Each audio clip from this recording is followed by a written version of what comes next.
Bora lá dar aquela passada nos resultados da 24ª rodada, que começou no sábado. Teve a vitória do Fluminense por 2-1 diante do Remo. Internacional e Galo empataram em 0-0. O Cruzeiro venceu o Flamengo por 2-1. Palmeiras aplicou 4-1 no Vasco.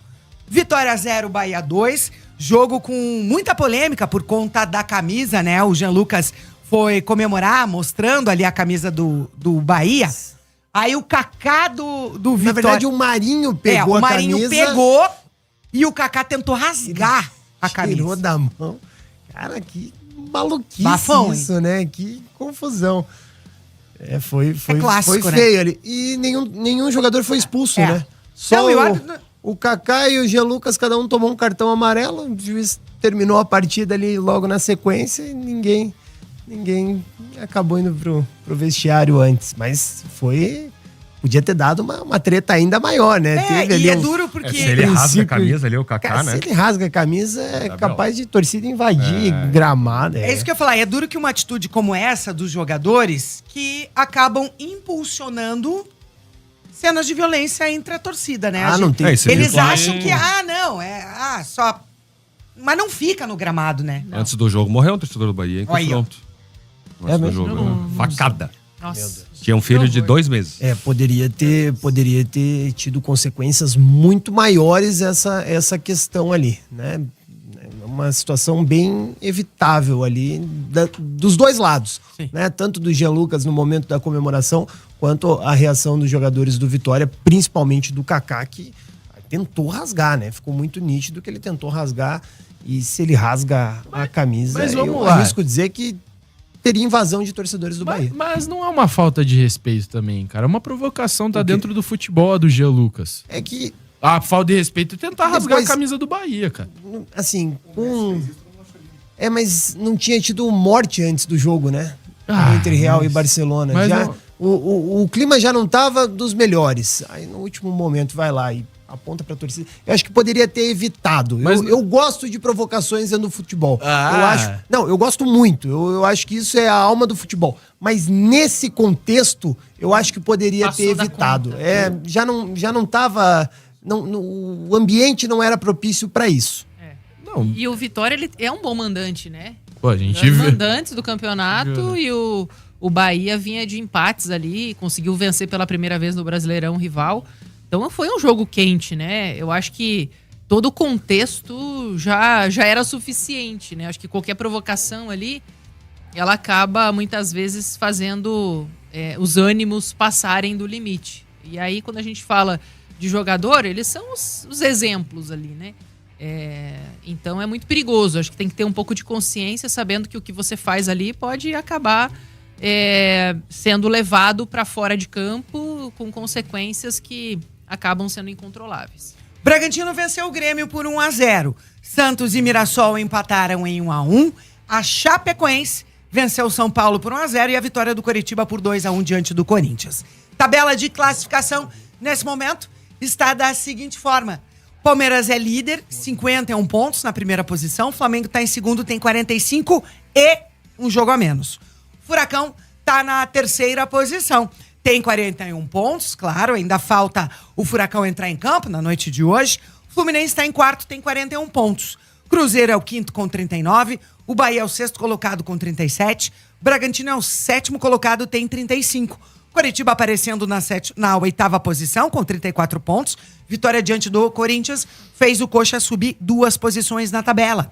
O Galo está em nono com 33. O Corinthians está em 10º com 32. Botafogo, adversário do Furacão na noite de hoje, é o 11º e tem 30. O Vitória é o 12º com 29. Com 27 pontos, o São Paulo está em 13º. O Santos tem 26 pontos e é o 14º. O Grêmio é o 15º com 25. Também com 25 pontos. O rival Internacional está em 16º. Zona de rebaixamento nesse momento. Tem o Mirassol abrindo a zona em 17º, 24 pontos. O Remo é o 18º, tem 23. Vasco, 19ª colocação com 22. E a Chape, apesar da vitória, continua na lanterna da competição com apenas 14 pontos conquistados. Se a gente der uma olhada nos números da Universidade Federal de Minas Gerais, que analisa o Departamento de Matemática e Estatísticas da universidade, né? Que analisa as chances de rebaixamento. Chapecoense, 98,1% de chances, podemos dizer, Vai com que Deus, a guri. Chape Vai. já Não, foi vai pro fazer. brejo. Já foi.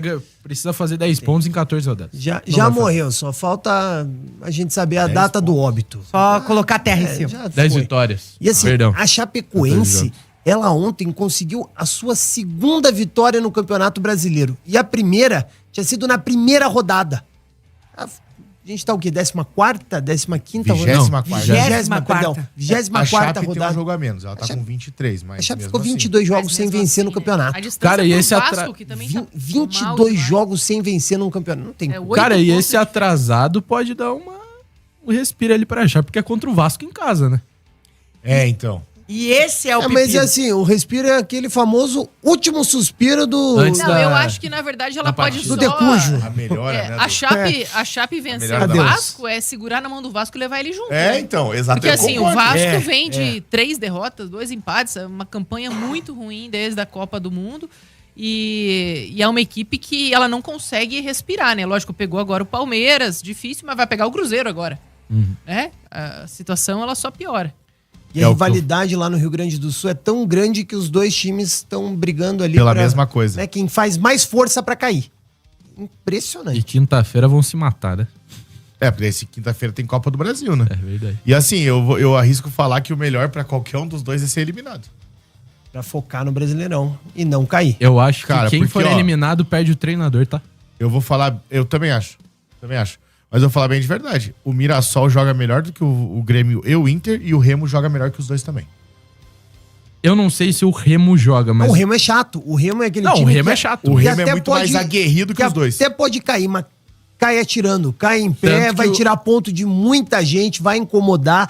Dentro de casa, o Remo, ele se impõe muito. Claro, um futebol reativo, a lá Léo Condé, mas é muito difícil de você enfrentar o Remo em Belém. Então, mas semana passada, por exemplo, o Inter fez uma partida melhor que o Remo no Beira-Rio e levou o gol naquela falta, né? Os 50 minutos do segundo tempo, mas se o Inter fosse o... Primeiro, se o Inter fosse o time que convertesse a chance que cria, não estaria nessa situação.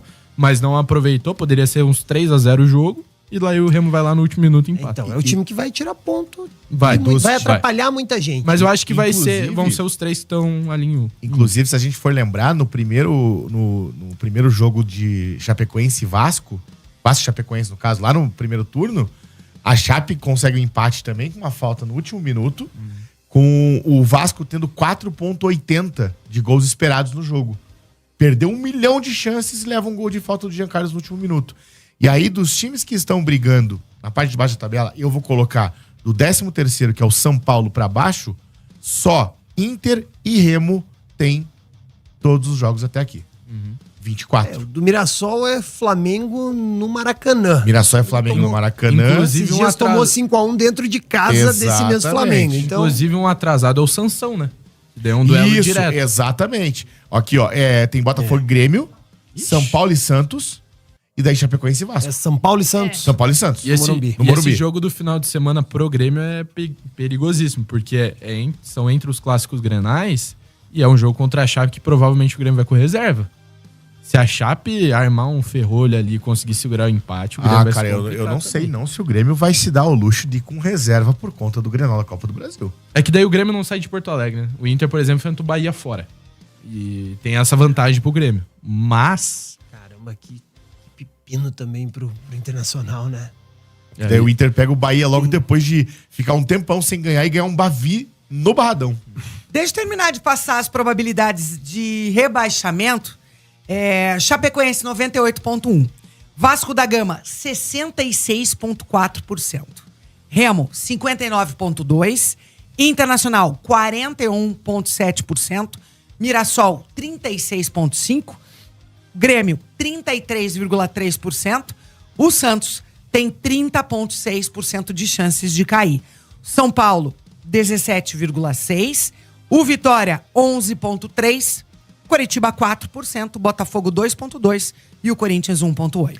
Eu acho que ali, ó, de São Paulo pra baixo, todos correm riscos, né? Agora dá uma diferença Não, grande. São Paulo pra cima, você quer dizer. Pra baixo na tabela, na verdade. Pra baixo na tabela, É, todos correm risco. Sim.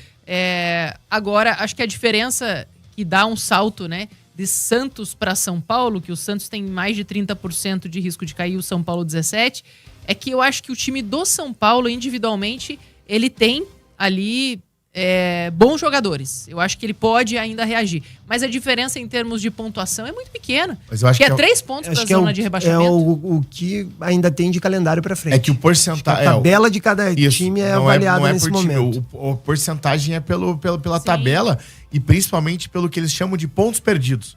Que no caso é o São Paulo jogar em casa contra o Santos, jogo atrasado ainda. Né? Assim como o Inter tem mais chances de cair do que o Mirassol, mesmo o Inter estando à frente do Mirassol. Por quê? Porque o Mirassol tem um jogo a menos. Sim. Então, em teoria, tem pontos a mais para disputar. Mas olhando em termos de desempenho, né, além das estatísticas matemáticas, eu acho que é isso mesmo. Eu acho o Santos melhor do que o São Paulo. Você acha o Santos melhor? Eu acho acho o Santos melhor que o São Paulo, porque o Santos tem o Neymar. Com o Neymar, o Santos tem um aproveitamento melhor. Mas se olhar em termos numéricos, acho que o Santos tem Neymar e Neymar. Exatamente. Mas acho que o São Paulo tem mais. O Santos sem o Neymar o Santos sem o Neymar pior. é Só que eu acho que o São Paulo não tem um encaixe. O Santos sem o Neymar é pior que o Vasco. Não, mas É melhor só que a Chape. Só com o Neymar, E olha lá. o Santos ele pode decidir um jogo, mesmo jogando mal. Né? Porque o Neymar ele tem uma capacidade de visão de jogo, pode fazer ali uma jogada e o Santos pode se recuperar. No caso do São Paulo, você não vê reação da equipe. Só que você pega o elenco do Santos e ele também não é tão ruim. Você pegar Barreal, Roleiser, Cabalheiro, esses caras todos, Gabigol. Isso que nem citei Gabigol, Rony no caso, né? Mas esses caras assim que fazem mais, que geram mais jogo, né? O problema é que o que me coloca o São Paulo pior que o Santos é muito mais a crise interna também. Eu acho que a crise do São Paulo, ela acaba se sobressaindo aos problemas do Santos. Aos problemas de time, aos problemas de técnico, aos problemas do Santos jogando. O São Paulo, ele parece que ele tá se afundando cada vez mais. O time tá perdendo pontos que poderiam ser Se o São Paulo não tem aquelas 6 primeiras rodadas com o Crespo, inclusive eu acho... Chegou a liderar o campeonato. Foi líder com 18 pontos, 6 vitórias em 6 jogos. Não, eu queria falar que o Dorival tá pressionado, a torcida tá pedindo a cabeça do Dorival. E ontem ele não poupou Daí já iria pro quarto técnico. as críticas ao elenco. Ontem ele, ok, vou ficar eu apanhando sozinho? Isso é um caminho. Ou não, filho. Isso é um caminho Esse é o perigoso. pior dos caminhos. É um caminho perigoso. Em entrevista coletiva depois da partida, ele demonstrou insatisfação com o desempenho da equipe e reforçou a necessidade de mudança de postura. Ele falou assim, é inadmissível. Não tem. O São Paulo tá um marasmo mesmo, assim. Os jogadores não mostram reação. Tá uma situação bem difícil ali. A diretoria hoje ali, pelo que eu já li de informações da imprensa de São Paulo, tá bancando ele.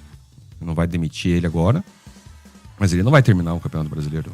E até porque o trabalho dele é ruim. Ele pode ser que os jogadores são eles que resolvem em campo as coisas, também não estão rendendo, mas o trabalho do Dorival é muito ruim no São Paulo. E o Crespo saiu com um bom aproveitamento, mas com problemas de relacionamento com o grupo. Relacionamento com o grupo e com a diretoria. Principalmente, né? Porque ele fala que lá, quando ele era líder do Brasileirão, ele falava que a pontuação do São Paulo era 45 pontos. E a diretoria não gostava. Todo mundo maluco. Deixa só eu fazer uma correção. Todo mundo pedindo desculpa e falando, não, é 45. Estão orando por todo favor, dia vamos pelos 45. Eu falei 18 pontos, eram 16, tá?